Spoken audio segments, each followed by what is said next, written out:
पितृपक्ष में इन लोगों को जरूर भोजन करावे। श्राद्ध श्रद्धा और विश्वास के साथ मनाया जाने वाला पर्व है, जिसमें किए गए हमारे कर्म हमारे पूर्वजों की आत्मा को शांति देंगे, उन्हें भवसागर के बंधन से मुक्त करवाएंगे। श्राद्ध पक्ष में हमारे पूर्वज पृथ्वी लोक में आकर हमें आशीर्वाद देते हैं।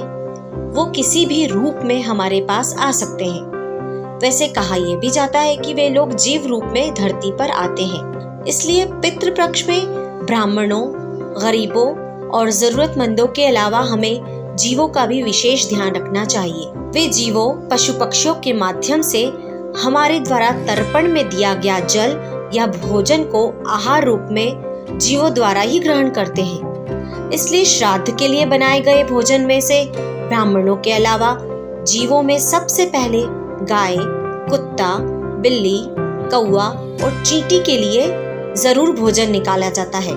श्राद्ध विधि को करते समय भोजन के 5 अंशों को जरूर निकालें। गाय, कुत्ता, चींटी, कौवा और भगवान यानी देवताओं के लिए। भोजन के इस अर्पण को पंचबली कहा जाता है। जब आप उपले या कंडे पर घी डालकर आहुति जलाते हैं तो उस पर सबसे पहले 3 आहुति भोजन की दी जाती है। श्राद्ध की विधि करने से पहले 5 अलग अलग जगहों पर भोजन का थोड़ा थोड़ा अंश निकाला जाता है। गाय, कुत्ता, चींटी, कौवा और देवता, जिसमें से देवताओं के लिए पत्तों पर, कौवे के लिए भूमि पर रखा जाता है। कहीं कहीं ये भी देखा जाता है कि छत पर जाकर कौवे को आ की आवाज लगाकर बुलाया जाता है और उन्हें भोजन करवाया जाता है। फिर उनसे प्रार्थना की जाती है कि आप सभी के माध्यम से हम अपने पूर्वजों को भोजन करवा रहे हैं। आप सभी भरपेट भोजन कीजिए और प्रसन्न होकर हमें आशीर्वाद दीजिए। इन सभी जीवों को चुनने का भी एक कारण माना गया है। कुत्ता जल तत्व का, चींटी अग्नि तत्व, कौवा वायु तत्व, गाय पृथ्वी तत्व और देवताओं को आकाश तत्व का प्रतीक माना गया है।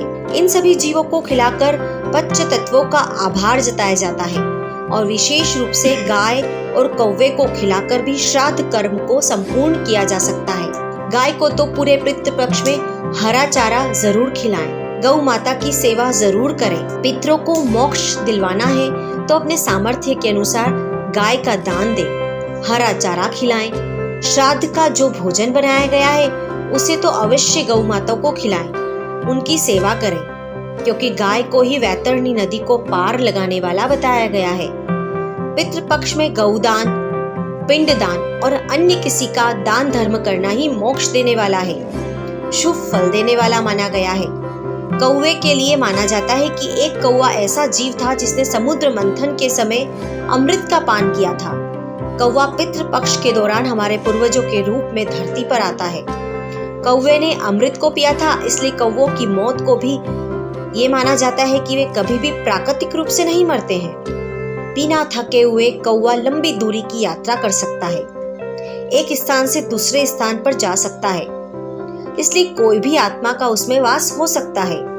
ये भी माना जाता है कि मरने पर व्यक्ति का जन्म कौवा योनि में जरूर होता है, इसलिए इन्हीं सभी कारणों की वजह से कौवे को भोजन कराने का विशेष महत्व होता है। शास्त्रों में कहा गया है कि श्री हरि विष्णु जब राम अवतार में धरती पर आए थे तो उन्होंने कौवे को यह आशीर्वाद दिया था कि पितृपक्ष में जो कोई भी कौवे को भोजन करावेगा वो भोजन उनके पितरों को अवश्य प्राप्त होगा।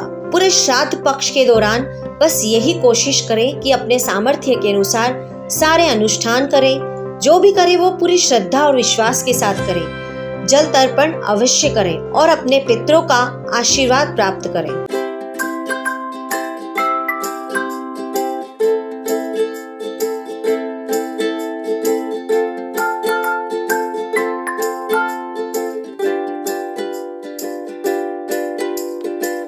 हमारे साथ जुड़े रहने के लिए देखते रहिए देश रोजाना का YouTube चैनल। सब्सक्राइब कीजिए, साथ ही देश रोजाना की खबरें सबसे पहले देखने के लिए प्रेस कीजिए बेल आइकन।